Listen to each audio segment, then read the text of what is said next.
Assalamualaikum warahmatullahi wabarakatuh. Di sini saya dan teman-teman saya dari kelompok 2 akan memaparkan hasil diskusi kami.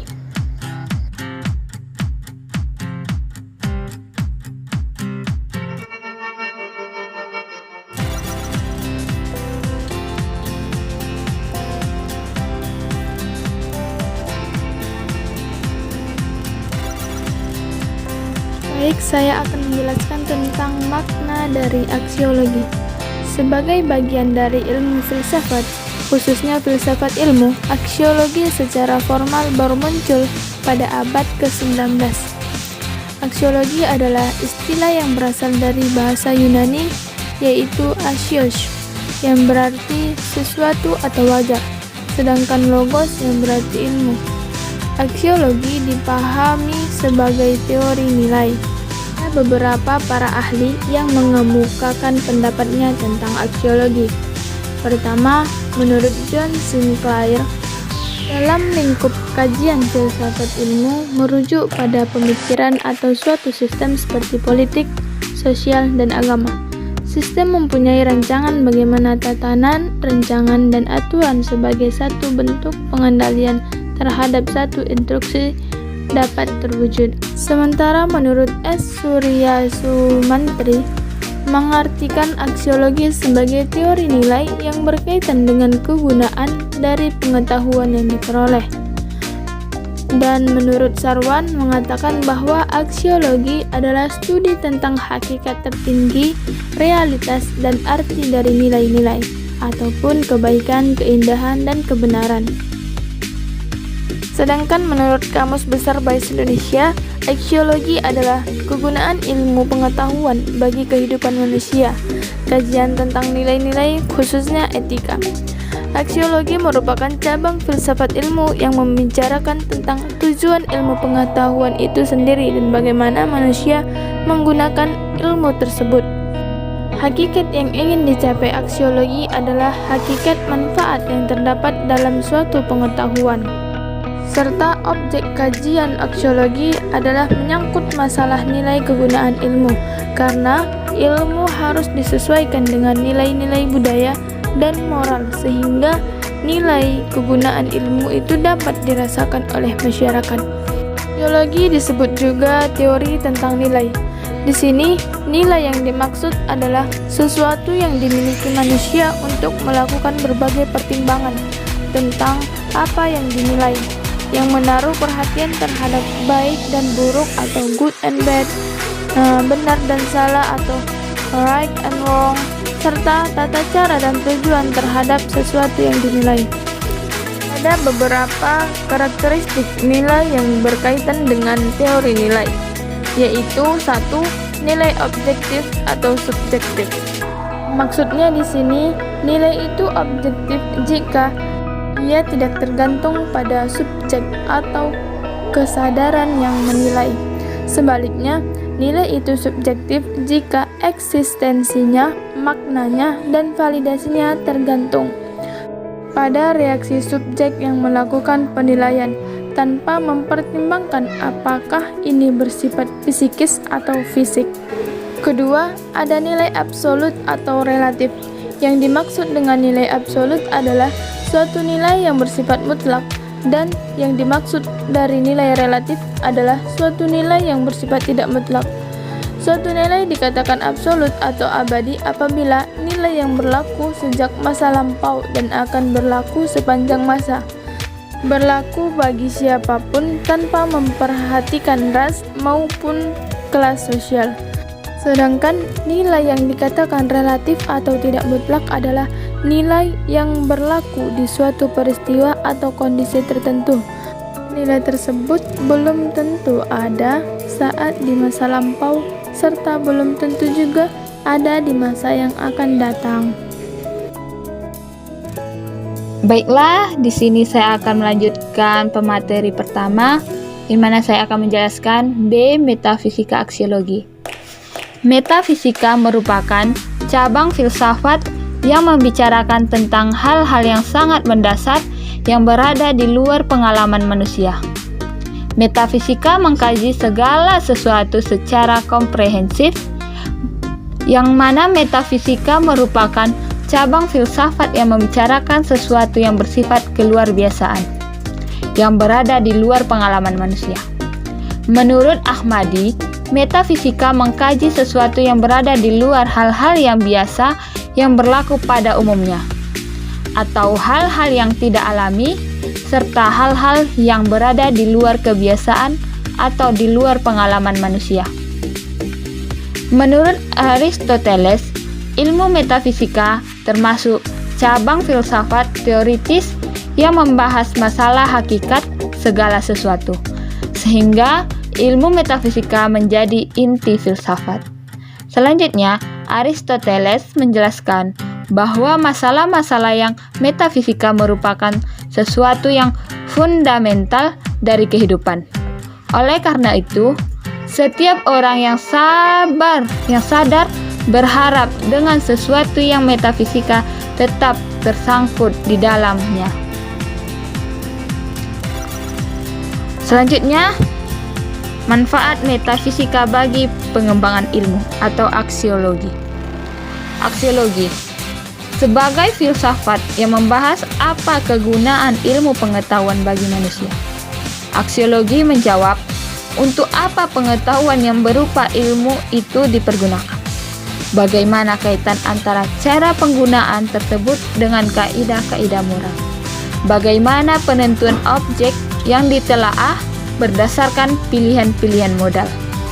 Bagaimana kaitan antara teknik prosedural yang merupakan operasional metode ilmiah dengan norma-norma moral? Pembahasannya yang mendalam tentang keberadaan metafisika dalam ilmu pengetahuan memberikan banyak wawasan bagaimana metafisika merupakan hal substansive dalam menelaah lebih jauh konsep keilmuan dalam menunjang kejayaan manusia dalam berpikir dan menganalisis, sehingga manfaat yang mutlak terhadap pengembangan ilmu dipaparkan bahwa kontribusi metafisika terletak pada awal terbentuknya paradigma ilmiah. Ketika kumpulan kepercayaan belum lengkap pengumpulan faktanya, maka ia harus dipasok dari luar, antara lain metafisika, sains yang lain, kejadian personal dan historis, serta metafisika mengajarkan sikap open-ended, sehingga hasil sebuah ilmu selalu terbuka untuk temuan dan kreativitas baru. Selanjutnya yaitu landasan aksiologi. Yang perlu kita garis bawahi yaitu aksiologi. Aksiologi merupakan bagian dari filsafat ilmu yang mempertanyakan bagaimana manusia menggunakan ilmunya. Sedangkan menurut istilah yang berasal dari bahasa Yunani yaitu aksios, yang artinya nilai, dan logos artinya teori. Jadi aksiologi ini adalah teori tentang nilai dalam berbagai bentuk. Sedangkan dalam Kamus Bahasa Indonesia, aksiologi adalah kegunaan ilmu pengetahuan bagi kehidupan manusia tentang nilai-nilai, khususnya etika. Dari definisi aksiologi di atas sudah jelas bahwa permasalahan utama adalah mengenai nilai. Nilai yang dimaksud adalah sesuatu yang dimiliki manusia untuk melakukan berbagai pertimbangan tentang apa yang dinilai. Jadi, yang ingin dicapai aksiologi yaitu manfaat yang terdapat dalam suatu pengetahuan. Teori tentang nilai yang dapat filsafat yaitu mengacu pada masalah etika. Aksiologi ini juga terdiri dari nilai yang bersifat kebenaran atau kenyataan sebagaimana dijumpai dalam kehidupan. Aksiologi juga menganalisis tentang hakikat nilai. Hakikat nilai itu apa? Hakikat nilai adalah kualitas yang melekat menjadi tanda yang ada di dalam hubungan atau kehidupan manusia. Jadi aksiologi terdiri dari analisis tentang kepercayaan dan konsep-konsep moral dalam rangka menemukan suatu teori. Teori apa itu? Teori nilai. Nilai dikategorikan menjadi dua, yakni objektivisme dan subjektivisme. Objektivisme ini beranggapan pada tolak ukur suatu gagasan pada objeknya. Nilai objektivisme karena adanya pandangan dalam filsafat tentang objek. Kebenaran tidak tergantung pada kebenaran pada pendapat, yaitu pendapat individu, melainkan pada sesuatu yang memiliki kadar secara realitas objektivitas fakta. Sebaliknya nilai menjadi subjektivitas apabila subjek berperan dalam memberi penilaian. Kesadaran manusia menjadi tolak ukur penilaian segalanya atau keberadaannya. Maknanya sangat bergantung pada reaksi subjek yang melakukan penilaian tanpa mempertimbangkan psikis atau fisis. Ilmu dapat dimanfaatkan sebagai untuk meningkatkan taraf hidup manusia dan kesejahteraannya dengan menitik beratkan pada kodrat dan martabat untuk kepentingan manusia. Saya akan melanjutkan pembahasan materi selanjutnya, yaitu cabang aksiologi. Aksiologi merupakan cabang filsafat ilmu yang membicarakan tentang tujuan ilmu pengetahuan itu sendiri dan bagaimana manusia menggunakan ilmu tersebut. Jadi, hakikat yang ingin dicapai aksiologi adalah hakikat manfaat yang terdapat dalam suatu pengetahuan. Aksiologi berasal dari kata aksios dalam bahasa Yunani, artinya nilai, dan logos yang artinya ilmu. Aksiologi juga memiliki dua cabang, yaitu etika dan estetika. Etika secara sederhana membahas tentang perilaku manusia, moralitas, ukuran baik dan buruk, kebahagiaan, keadilan. Sedangkan estetika secara sederhana membahas tentang keindahan, ukuran keindahan, apakah seni bagian dari estetika, dan juga kebahagiaan. Baik, saya akan menjelaskan tentang etika. Etika adalah ilmu tentang baik dan buruk, tentang hak dan kewajiban moral. Kumpulan asas-asas nilai yang berkenaan dengan akhlak-akhlak. Nilai mengenai yang benar dan yang salah yang dianut masyarakat. Di sini etika terbagi menjadi beberapa konsep atau aliran. Yang pertama yaitu hedonisme. Hedonisme ini menganggap bahwa sesuatu yang baik itu hanya jika mengandung kenikmatan bagi manusia. Kemudian ada paham eudemonisme, yaitu bahwa kegiatan manusia itu orientasinya pada tujuan, dan tujuan terakhirnya adalah kebahagiaan. Kemudian ada aliran utilitarisme, yaitu bagaimana sesuatu itu diorientasikan pada kepentingan masyarakat banyak, bukan pada sekelompok atau bukan pada orang tertentu saja. Kemudian yang terakhir yaitu ada aliran pragmatisme yang menganggap bahwa sesuatu yang baik itu kalau dia berguna bagi kehidupan. Jadi, kebenaran suatu teori itu berdasarkan kegunaan praktis teorinya, bukan dilihat secara teoritis mata. Kemudian nilai. Nilai adalah sifat atau kualitas yang melekat pada suatu objek, tapi bukan objek itu sendiri. Nilai itu bisa lebih dahsyat dibanding objeknya. Misalnya, senyum. Senyum itu adalah mengulum bibir atau menggerakkan bibir dengan sangat mudah. Tapi nilai dari senyum itu luar biasa. Dengan senyum bisa membuat orang jatuh cinta atau bahagia. Jadi, nilai itu adalah prinsip suatu yang memberi makna hidup dan menjiwai tindakan atau perilaku seseorang. Misalnya, walaupun preman, tapi begitu diusik keagamaannya, agamanya diusik, dihina, atau didustakan, maka dia tidak akan segan-segan untuk ikut aksi bela agama. Bahkan sampai berjulit-julit pun dia menunjukkan bahwa dia membela akan nilai yang dia yakini kebenarannya. Jadi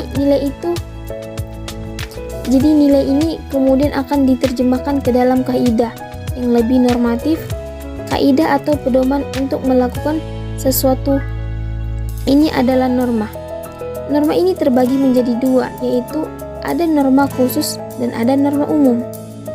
Norma khusus itu adalah aturan yang berlaku pada bidang tertentu. Misalnya, dalam pendidikan itu ada aturan di kampus, ada OSP-nya. Kalau olahraga ada aturannya.